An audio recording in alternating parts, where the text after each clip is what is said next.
Good morning student. Class 11th की 5th poem है बेटा हमारी घर की याद, जिनके लेखक हैं भवानी प्रसाद मिसर। सबसे पहले हम इसका प्रसंग लिखते हैं। प्रस्तुत पद्यांश हमारी हिंदी की पाठ्य पुस्तक आरोह भाग 1 में संकलित घर की याद नामक कविता से ली गई हैं। इनमें इनके लेखक भवानी प्रसाद मिसर हैं। इन्होंने इन पंक्तियों में कालिदास के मेघदूत के समान सावन को संदेश देकर अपने माता पिता को यह कहने का संदेश भेज रहे हैं कि मैं जेल में बंद रहकर भी बहुत ही खुशी से अपना जीवन व्यतीत कर रहा हूँ। उसके बारे में बताया गया है, किंतु उनसे यह न कहना, उन्हें देते धीर रहना। इसमें कवि सावन का मानवीकरण करते हुए कहता है कि किंतु उनसे यह न कहना कि हे सावन, मेरे माता पिता को जा कर के आप यह मत कहना कि भवानी प्रसाद जी जेल में बंद रहकर दुखी से अपना जीवन व्यतीत कर रहा है। आप उन्हें जाकर कहना कि वो वहाँ पर भी अपना खुशी से जीवन व्यतीत कर रहा है।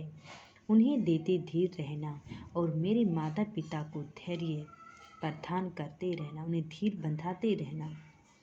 उन्हें कहना कि लिख रहा हूँ, उन्हें कहना कि आपका बेटा भवानी प्रसाद जेल में बंद रहकर भी लिख रहा है।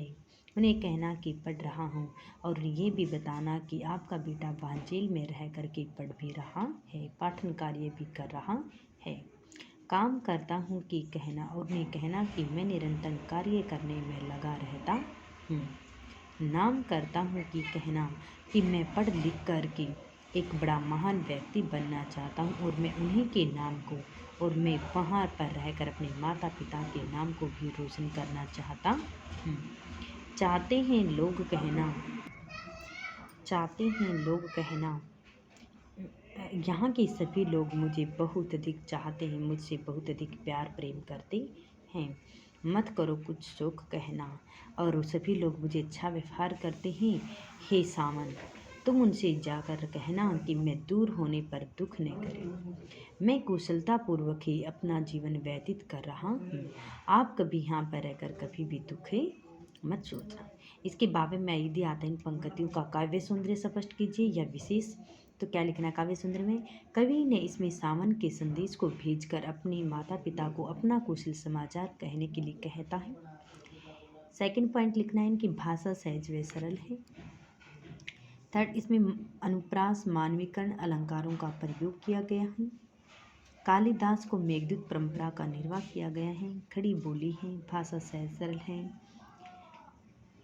भावाभिव्यक्ति भी है। इसके बाद में इसके क्वेश्चन आंसर हैं।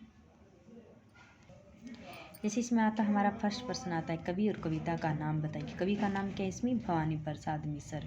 कविता का नाम क्या है इसमें? घर की याद। सेकंड, कवि ने किसे अपना कुशल अक्षेम सुनाने के लिए घर भेजा है? कवि ने कालिदास को अपनी परंपरा और सावन को संदेश दे करके कहा कि आप मेरे माता पिताजी को मेरा कुशल संदेश देना। कवि सावन से क्या नए कहने का आग्रह करता है? कवि सावन से कहता है कि आप मेरे माता पिता को जाकर ये मत कहना कि भवानी प्रसाद जेल में बंद रहकर हर प्रकार की मानसिक यातनाओं को झेल रहा है। उन्हें आप क्या करना, उन्हें हमेशा आप धीर बंधाते रहना।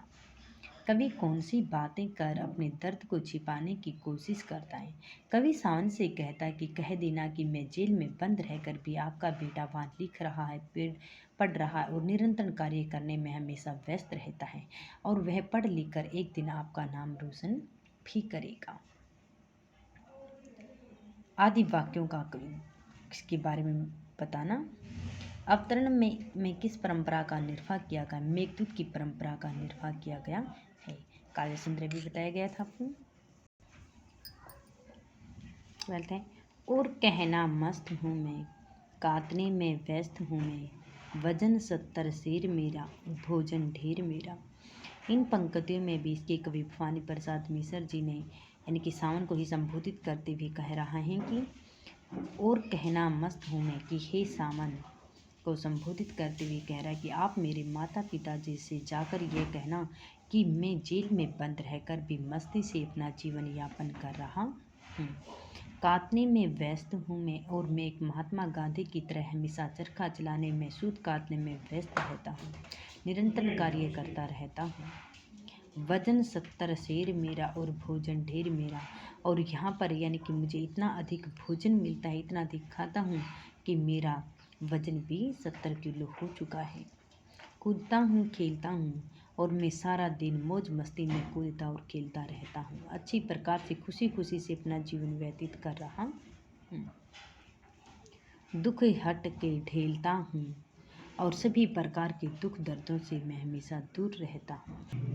यानी कि दुख दर्दों को तो कभी मैं किसी प्रकार की कोई भी बेफिक्र रहता हूँ, सभी प्रकार के दुख दर्दों को दूर धकेल देता हूँ। दुख तो मेरे सामने आते ही नहीं, टिकते ही नहीं हैं सभी, क्योंकि सभी लोग मुझसे इतना अधिक प्यार प्रेम करते हैं, तो दुख तो मेरे सामने आ ही नहीं सकते हैं। और कहना मस्त हूँ मैं, जो ने कहना अस्त हूँ मैं, और आप हे सावन हरे भरे हरीले सावन, आप मेरे माता पिता जी से जाकर कहना कि मैं जेल में बंद रहकर भी मस्ती से अपना जीवन यापन कर रहा हूँ। यो ने कहना अस्त हूँ मैं, और मेरे माता पिता जी से आप ये जाकर कभी भी मत कहना कि मैं जेल में बंद रहकर दुखी से अपना जीवन व्यतीत कर रहा हूँ, क्योंकि ऐसी बातें कि सुनकर मेरे माता पिता को बहुत अधिक दुख है। क्योंकि इसमें तो कवि ने कहा था कि कुशलतापूर्वक, यानी कि कोई भी बात यदि आप मेरे माता पिताजी को जाकर कहते हो कि सामन, उन्हें यानी कि शुभ समाचार ही सुनाते रहना। जेल में रहते चाहे मेरा मन और शरीर अस्त होने लगा हो, लेकिन मैं अपना मन और शरीर ढलने लगा माता पिता से हमेशा छिपाते रहता है, क्योंकि वह कभी भी अपने कारण अपने माता पिता को दुखी नहीं देख सकता है। इसके क्वेश्चन आंसर है। फर्स्ट क्वेश्चन हमारा वही कवि और कविता का नाम बताइए। कवि का नाम भवानी प्रसाद मिश्र, कविता है घर की याद। सेकंड, कारावास में बैठे बैठे कवि को क्या सताने लगती है।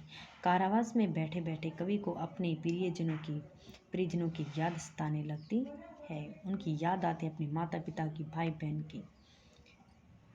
कवि किसकी परंपरा सारा दिन काम में लीन रहता है। कवि महात्मा गांधी की तरह सारा दिन अपने काम में व्यस्त रहता है। क्यों?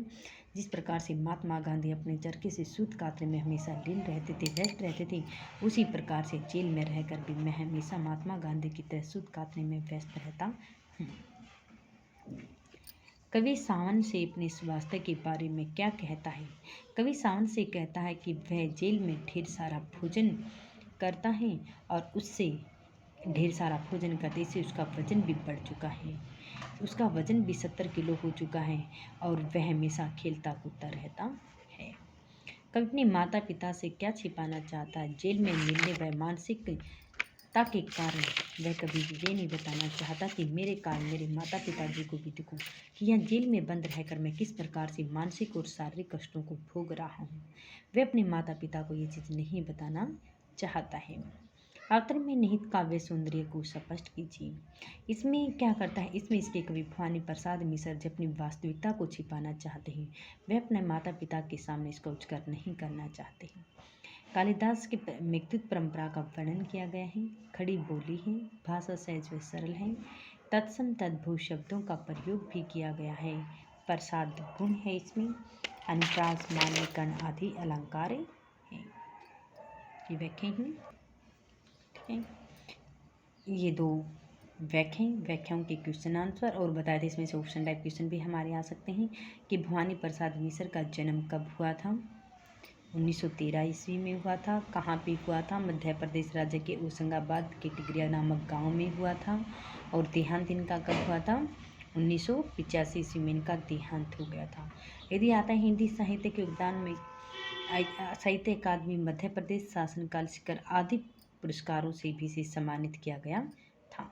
और था कि इसे भारत सरकार के द्वारा किससे सम्मानित किया था? पद्मश्री। कौन सा था वो? भूषण इसका पद्मश्री से भी भूषित किया गया था। और इनके साहित्य में किसका भी उल्लेख मिलता है? महात्मा गांधी का उल्लेख मिलता है।